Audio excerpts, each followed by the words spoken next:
Naka-alerto na ang mga magbabangus sa Pangasinan. Namimiligro kasing malugi ang kanilang mga palaisdaan dahil sa matinding init.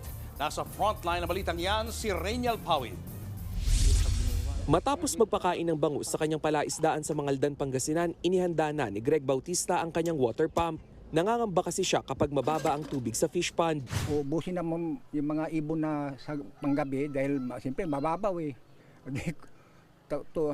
Tutukain na lang ng manok yun.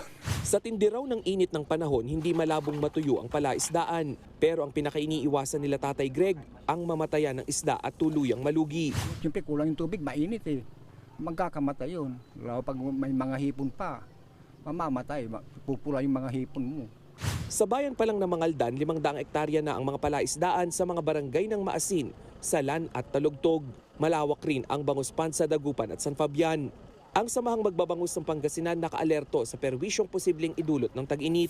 To be honest, every now and then gumagamit na talaga tayo ng aerators and water pumps para makaiwas tayo sa tinatawag nating gataw or ito yung gasping for air na tinatawag pagka bumababa ang dissolved oxygen ng ating mga katubigan, palaisdaan man yan or fish cages or fish pen dito sa area natin. Ngayong araw umabot sa 42 degrees Celsius ang heat index o damang init sa Pangasinan. Peligroso yan para sa mga tao at maging sa mga isda.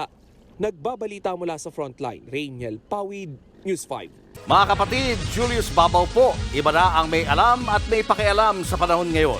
Para sa frontline ng mga balita, mag-follow at mag-subscribe sa social media pages ng News 5.